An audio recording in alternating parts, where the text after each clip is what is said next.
এস্টোনিয়াতে যদি আপনার সেনজেন ভিসার মাধ্যমে যেতে চান, ঢাকাতে যে জার্মানি এম্বাসিতে একটা অ্যাপয়েন্টমেন্ট নিতে হবে, আপনাদের ভিসা ইদার ডিলে হবে অথবা রিজেক্ট হয়ে যাবে। এখন আমরা কথা বলবো অ্যাপ্লাইং ফর দ্য ভিসা, ঠিক আছে।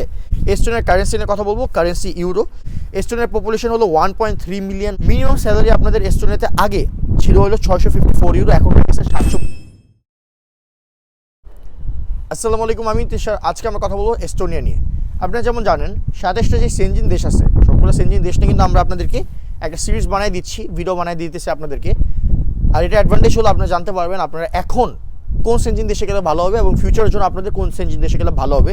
আপনাদের যেই পড়াশোনা মানে এডুকেশনাল কোয়ালিফিকেশন, ওয়ার্ক এক্সপিরিয়েন্স আছে, সবগুলো দিয়ে আপনাদের কোন দেশে গেলে আপনাদের জন্য সবচেয়ে ভালো হবে সেগুলো নিয়ে আমরা আলোচনা করি। আজকে আমরা কথা বলবো ইনশাআল্লাহ এস্টোনিয়া নিয়ে। কথা না বাড়াই ভিডিওটা স্টার্ট করি। Estonia is a developed country with a high income, advanced economy, ranking 31st out of 191 countries. 191টা যে দেশ আছে সেখানে আপনাদের হাই ইনকাম, অ্যাডভান্সড ইকোনমি যে দেশগুলো আছে, মানে এক কথায় বেশি টাকা যেখানে আয় করা যায়, মানে এই ভালো লাইফস্টাইল লিড করতে পারবেন যে টাকা আয় করে, সে ওই র্যাঙ্কিংয়ে 31 নম্বরে আসে হলো আপনাদের এস্টোনিয়া। হ্যাঁ, আর আরেকটা র্যাঙ্কিং আছে যেটা হলো আপনাদের কোয়ালিটি অফ লাইফ, মানে বিশ্বে কোন দেশে আপনাদের কোয়ালিটি অফ লাইফ সবচেয়ে বেস্ট, সেই র্যাঙ্কিংয়ে আপনাদের এস্টোনিয়া কিন্তু কনস্ট্যান্টলি আপনাদের টপ করতেছে। টপ মানে নাম্বার ওয়ানে না, কিন্তু মানে অনেক উপরের দিকে আসতেছে, কনসিস্টেন্টলি ভালো করতেছে। তো আপনারা কিন্তু ওই হিসাবে এস্টোনিয়া চুজ করতে পারবেন, because it has a good quality of life, ঠিক আছে। এখন কথা বলবো এস্টোনিয়ার visa processing step by step.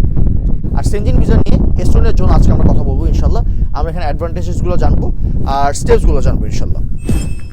Bangladeshi citizens আপনারা যারা যারা আছেন, হ্যাঁ, আপনারা যারা যারা এস্টোনিয়াতে ভিজিট করতে যেতে চাচ্ছেন, 3 মাসের অথবা তারও কম আপনারা একটা শর্ট টার্ম ভিসা করতে পারবেন। হ্যাঁ, আপনার এই শর্ট টার্ম সেনজেন ভিসা কিন্তু বাংলাদেশে এই এস্টোনিয়া যে কনসুলার অফিস আছে সেখান থেকে করতে পারবেন ইনশাল্লাহ। কিন্তু আপনাদের দেখেন দ্য রিপ্রেজেন্টেশন অফ এস্টোনিয়ার Schengen visas is handled by the embassy of Germany in Dhaka. আপনাদের এস্টোনিয়াতে যদি আপনার সেনজেন ভিসার মাধ্যমে যেতে চান, ঢাকাতে যে জার্মানি একটা এম্বাসি আছে, জার্মান এম্বাসি আছে, সেখানে আপনারা যে অ্যাপ্লাই করতে হবে আপনারা যদি এস্টোনিয়াতে যেতে চান সেনজেন ভিসার মাধ্যমে, ঠিক আছে। এখন আমরা কথা বলবো অ্যাপ্লাইং ফর দ্য ভিসা, ঠিক আছে। তো ফার্স্ট অফ অল আপনাদের যা করতে হবে সেটা হলো আপনাদের choose the relevant visa category. আপনাদের অনেকগুলো ভিসা ক্যাটাগরি আছে। আপনার ট্যুরিস্ট ভিসা গেলে অনেক ক্যাটাগরি আছে, আপনার ওয়ার্ক ভিসা গেলে ক্যাটাগরি আছে, ট্রাভেল ভিসা ক্যাটাগরি আছে, এরপরে স্টুডেন্ট ভিসা ক্যাটাগরি আছে, ঠিক আছে। সবগুলো ভিসা ডিফারেন্ট ডিফারেন্ট ক্যাটাগরি আছে। আপনারা চুজ করবেন আপনাদের নিজের জন্য বেস্ট ক্যাটাগরি কোনটা, আপনারা কী করতে চাইতেছেন, আপনাদের উদ্দেশ্য কী যাওয়ার, কতদিন থাকতে চান, সব কিছু মিলে আপনারা দেখবেন আপনার ভালো একটা ক্যাটাগরি চুজ করবেন। হ্যাঁ, তারপর হলো আপনাদের before beginning the application it is important that you gather all the required documents in accordance with the embassy's instructions. Embassy আপনাদেরকে বলে দিবে আমাদের এই ডকুমেন্ট লাগবে, সবগুলো ডকুমেন্ট আপনাদের কিন্তু ওদেরকে নিয়ে মানে আপনাদের নিজে রেডি করে রাখতে হবে। হ্যাঁ, আপনাদের হয়তো কোনো সার্টিফিকেট লাগতে পারে, আপনাদের যে কোনো কিছু লাগতে পারে, সব কিছু রেডি করবেন, রেডি করে আপনারা মানে গ্যাদার করে রাখবেন একসাথে। আপনাদের যদি ফর এক্সাম্পল এনআইডি কার্ড দিলেন, ন্যাশনাল আইডি কার্ড বাংলায় সব কিছু লেখা, এই সব কিছু ট্রান্সলেট করায় আপনাদেরকে ইংলিশে লিখে ওদেরকে দিতে হবে, ঠিক আছে, ইংলিশ করায় ওদেরকে দিতে হবে। তারপরে স্টেপ হলো complete the online application form. You can now fill out the online visa application form after your documents are in order. মানে সব কিছু ডকুমেন্ট গুছানো শেষ হয়ে গেলে আপনারা অনলাইন অ্যাপ্লিকেশন ফর্ম এখন ফিল আপ করবেন ইনশাল্লাহ। Go to the German online visa application website and carefully fill out the form. আপনারা জার্মানির যে অনলাইন ভিসা অ্যাপ্লিকেশন ওয়েবসাইট আছে সেখানে যাবেন, ভিসা ফর্মগুলো কেয়ারফুলি ফিল আপ করবেন, দেখবেন কোনো ভুল আছে কিনা। যদি আপনাদের ভুল থাকে দেখবেন ছোট একটা ভুল অথবা ছোট একটা আপনাদের ইনফরমেশন ভুল দেওয়ার জন্য অথবা মিসিং হওয়ার জন্য, একটা পেপার মিসিং হওয়ার জন্য আপনাদের ভিসা ইদার ডিলে হবে অথবা রিজেক্ট হয়ে যাবে। খুব সাবধানে আপনার ভিসা ফর্মটা ফিল আপ করবেন। হ্যাঁ, after completing the online visa application print a copy of the form for submission to the embassy. আপনি যখন online application form fill up করবেন তখন আপনারা সেই ফর্মের একটা প্রিন্ট করবেন, সেই ফর্মটাকে আপনারা প্রিন্ট করবেন, করে রেখে দিবেন। এই ফর্মটা আপনাদের এই জার্মান এম্বাসিতে সাবমিট করতে হবে। তারপর হলো সাবমিশন অ্যান্ড বায়োমেট্রিক অ্যাপয়েন্টমেন্ট। এম্বাসিতে একটা অ্যাপয়েন্টমেন্ট নিতে হবে, হ্যাঁ, যেটা আপনাদের জার্মান এম্বাসি ইন ঢাকা। যাই হোক, সেখানে আপনার একটা স্কেজুল অ্যান্ড অ্যাপয়েন্টমেন্ট মানে একটা অ্যাপয়েন্টমেন্ট নেবেন, হ্যাঁ, ফর্স বায়োমেট্রিক সাবমিশন মানে ফিঙ্গারপ্রিন্ট দেওয়ার জন্য এবং এই সবগুলো ডকুমেন্ট যা যা নিছেন সেগুলো ওদেরকে দেওয়ার জন্য একটা আপনারা অ্যাপয়েন্টমেন্ট নেবেন। আপনারা যেই টাইম দিবে, যেই ডেট দিবে, সেই টাইম মতো ডেটে আপনারা সেই ডেটে টাইম মতো আপনারা অ্যাপয়েন্টমেন্টে কিন্তু চলে যেতে হবে। লেট করলে আপনাদের এখানে প্রথমে একটা ইমপ্রেশন খারাপ হয়ে যাবে, ঠিক আছে, আর আপনাদের করার পরে নাও করে দিতে পারে। তারপর হলো আপনাদের ভিসা ফি পে করতে হবে।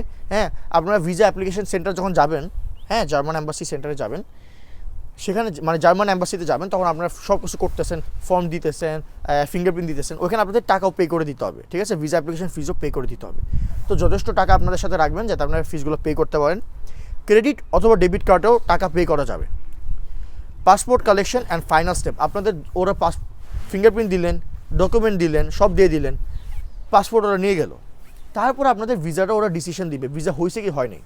যখন ডিসিশন আসবে, আসার পর আপনাদের টাইম হবে পাসপোর্টটা অ্যাম্বাসি থেকে ফেরত আনার।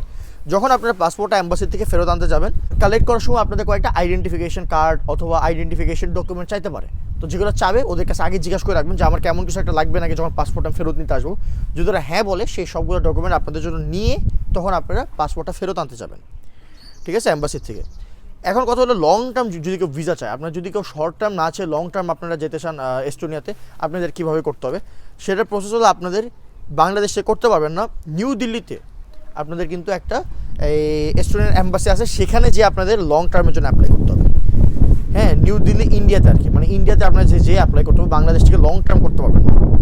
ভিসা ডকুমেন্টস কী কী লাগতে পারে, যেমন passport, application form, photograph, cover letter, যেখানে আপনারা নিজে একটা কভার লেটার করবেন, করে আপনাদের সব পার্সোনাল ডিটেলস সেখানে বলবেন। Invitation letter from Estonian registered company if have, আপনাদের যদি ইনভাইটেশন লেটার থাকে, যদি আপনাদের থাকে তাহলে দিতে হবে। No objection letter, office ID card, copies of the office ID card, আপনি যে অফিসে কাজ করেন সেই অফিসে আপনাদের যে আইডি কার্ড থাকবে অথবা যেই ভিজিটিং কার্ড থাকবে সেই কার্ডের 3টা কপি দিতে হবে। তারপর আপনাদের কোম্পানি মেমোর্যান্ডাম, ঠিক আছে, তো এটা আপনাদের দিতে হবে। The applicant needs a clear scanned copy of the company memorandum if the applicant is the owner or managing director of the company. আপনি যদি একটা কোম্পানির ম্যানেজিং ডাইরেক্টর হন অথবা আপনি যদি একটা কোম্পানির ওনার হন, আপনাদের এই জিনিসটা দিতে হবে। নাম্বার 9 হলো পার্সোনাল ব্যাঙ্ক স্টেটমেন্ট। নাম্বার 10 হলো পার্সোনাল ITR সার্টিফিকেট, যেটা হলো income tax return certificate. Airline ticket itinerary, মানে কোন দেশে যাবেন, এয়ারলাইনের আপনার টিকিট কবে করছেন, হ্যাঁ, কবে আপনার ডিপার্চার, কবে আপনারা বাংলাদেশে ফেরত আসবেন, সব কিছু আর কি লাগবে। তারপরে হোটেল রিজার্ভেশন, হ্যাঁ, অথবা যে অ্যাড্রেস আপনার এস্টোনিয়া যে থাকবে সেটা দিতে হবে। এস্টোনিয়ার কারেন্সি নিয়ে কথা বলবো। কারেন্সি ইউরো, 1 ইউরো সমান হলো বাংলাদেশের আপনার কত টাকা সেটা জানতে হলে সার্চ দেবেন 1 ইউরো টু বিডিটি, গুগলে লিখে সার্চ দিলে পেয়ে যাবেন। এস্টোনিয়ার পপুলেশন হলো 1.3 মিলিয়ন, মানে 13 লক্ষর বেশি মানুষ এস্টোনিয়াতে থাকে। হ্যাঁ, মানে আপনাদের ওভার পপুলেটেড একটা কান্ট্রি না, অনেক বেশি মানুষ নাই, 13 লাখ যথেষ্ট ভালো, আপনারা এখানে যেতে পারবেন ইনশাল্লাহ। মিনিমাম স্যালারি আপনাদের এস্টোনিয়াতে আগে ছিল হলো 654 ইউরো, এখন হয়ে গেছে 725 ইউরো, আর প্রতি মাসে 725 ইউরো আপনাদের পার মান্থ স্যালারি যদি আপনার ফুল টাইম কাজ করেন এস্টোনিয়াতে, এটা মিনিমাম ওয়েজ। তারপর আপনাদের ট্যাক্সও কাটবে। এইটাই ছিল আজকে আমাদের ভিডিও। ভালো লেগে থাকলে লাইক করবেন, কমেন্ট করবেন, শেয়ার করবেন এবং সাবস্ক্রাইব করে দিবেন, কারণ আমরা 1 লাখের অনেক কাছাকাছি ইনশাল্লাহ, আর কয়েকদিনের মধ্যে 1 লাখ হয়ে যাবে। তো সাবস্ক্রাইব করে দেবেন সবাই। আর ফেসবুক থেকে দেখে থাকলে ফেসবুকে ফলো করে দিবেন। ফেসবুক হচ্ছে ইন্তেশার ইহরাম ব্লগস, আর আমার আর ভাইয়ের ইনস্টাগ্রাম ডিসক্রিপশনে দেওয়া থাকবে, ওইখানে আপনারা যেয়ে আমাদেরকে ফলো করে কথা বলতে পারবেন আমাদের সাথে। আর যদি কেউ টাকা দিয়ে বলে আমরা ইন্তেশার ইহরাম ব্লগস থেকে আসছি, আমরা আপনাদের এটা করে দিব, কারণ ওটা রিয়েল না, আমরা টাকার বিনিময়ে কোনো কাজ করি না। আল্লাহ হাফেজ।